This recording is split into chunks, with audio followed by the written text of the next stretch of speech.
کے ساتھ حسن سلوک کرو۔ او بھائی، مسافر اپنے گھر میں کتنا ہی دولت مند سہی، اب وہ سفر میں ہے، اب وہ پتہ نہیں کس مجبوری میں ہے۔ مسافر تمہارے گاؤں میں آ گیا، کہتا مجھے رات ٹھہرنی ہے۔ آج کل تو اماموں کو بھی کمیٹی اتنا ڈرا دیتی ہے خدا کی قسم کہ نانا میں یہاں نہیں ٹھہراؤں گا۔ کہتا میرے ڈاکومنٹس دیکھ لو، میرے پاس آدھار بھی ہے، آئی ڈی سب ہے، پروف ہیں، دیکھ لو۔ کہا نہیں، آپ کہیں بھی رہیے، مسجد ہے، وہ رہنا چاہتا ہے وہاں۔ کہا نہیں، صبح کو امام صاحب کے سے محاسبہ ہو جائے گا، کمیٹی آ کے کہے گی نہیں۔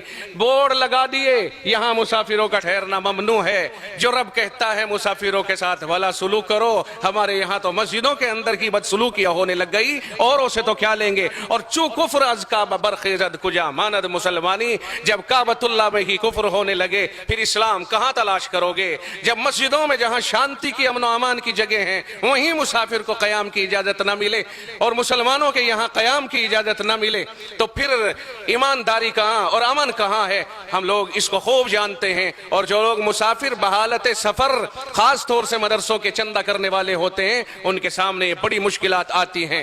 اور میں ان اماموں سے بھی کہوں گا کہ جو لوگ امامت کرنے والے ہیں، وہ امام کہیں باہر سے یا آسمانوں سے ٹپک کر نہیں آئے یا رحم مادر سے وہ امام بن کر کے نہیں آئے، وہ مدرسوں کے پڑے ہوئے ہیں۔ اگر وہ ان کا خیال نہیں کریں گے اور کمیٹی کو صحیح بات نہیں سمجھائیں گے، کون سمجھائے گا؟ ائمہ کرام، تم ترجمان ہو مدرسوں کے، تم نے مدرسوں میں کھایا ہے، تم مدرسوں میں رہ کے پلے ہو، تم نے مدرسوں سے فائدہ اٹھایا ہے۔ اگر تم مدرسوں کے ترجمان نہیں ہوگے تو کون ترجمان ہوگا؟ مدرسے والے جا کے کہہ دے مجبور ہو کر کے، صاحب میرا ذرا تائید کر دینا، بڑے مدرسے سے آیا ہوں۔ نا امام اجازت نہیں، کمیٹی کی طرف سے اجازت نہیں۔ او میرے بھائی کیا کر رہے ہو؟ اگر امام کہتا اجازت نہیں تو اس کا مطلب یہ ہوا کہ تو یہ ثابت کر کہاں سے پڑھ کے آیا ہے، تیرے پاس علم کہاں سے آیا ہے، مصلی تیرے پاس کہاں سے آیا ہے، تو امام کیسے بن گیا؟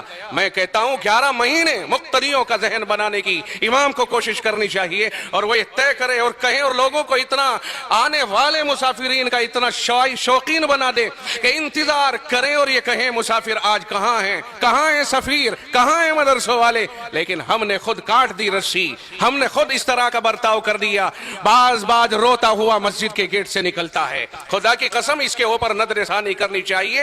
اماموں سے میں کہتا ہوں دست بستہ کہ آپ حضرات کو نظر ثانی کرنی چاہیے اپنے موقف کے اوپر۔ اگر امام پھر بھی اپنے سخت دلی کا مظاہرہ کرتا ہے اور اس کی سمجھ میں نہیں آتی ہے، پھر میں کھل کر کے کہتا ہوں وہ مسجد کے مصلی پر امامت کرنے کا حقدار نہیں ہے۔ ایسے آدمی کو وہ مدرسوں کا دشمن یا ایسے لوگوں کا دشمن قرار دیا جانا چاہیے۔ میں بہت کھل کر کے کہنے کا عادی ہوں اور یہ بات میں بہت کھل کر کے کہہ رہا ہوں۔ خدا بندال خیر، میرا موضوع امامت کے اوپر نہیں تھا۔ میں نے کہا ابن السبیل، قرآن کہتا ہے، میں نہیں کہتا، میرا رب کہتا ہے مسافروں کے ساتھ اچھا سلوک کرو۔ پوچھو ان سے تیرے ساتھ کیا پریشانی ہے۔ ساری دنیا دھوکے باز نہیں، ساری دنیا دہشت گرد نہیں، ساری دنیا بم پھوڑنے والی نہیں۔ کون سی مسجد میں ہندوستان میں کس نے آ کر کے بم پھوڑ دیا کہ تم نے مسافروں سے خوف کھانا شروع کر دیا؟ وہ کون سا سفیر ہے جس نے مسجد میں غداری کر دی ہو آ کے؟ نہیں، کس مسجد کے میں آ کے سفیر نے کب مسجد کا غلہ اکھاڑا اور پھاڑا ہے؟ وہ کب وہاں ڈکیتی ڈالنے کے لیے آیا ہے؟ پھر کیوں ڈر گئے اہل کمیٹی اور کیوں ڈر گئے امام ان مسافروں سے؟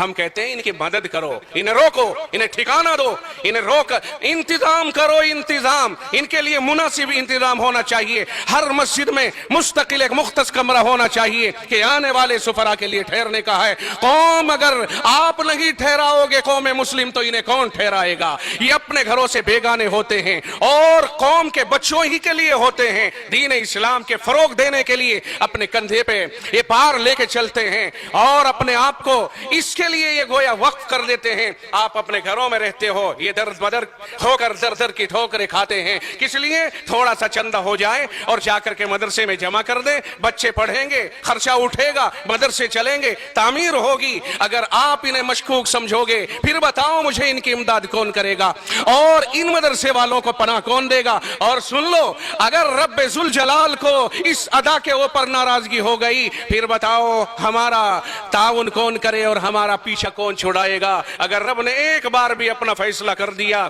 یاد رکھیے نہ کوئی کمیٹی، نہ کوئی امام، نہ کوئی معاون، نہ کوئی مخالف، پھر مسئلہ کچھ اور ہی ہو جائے گا۔ اللہ حفاظت فرمائے۔ خیر، ابن السبیل مسافر کی مدد کرے۔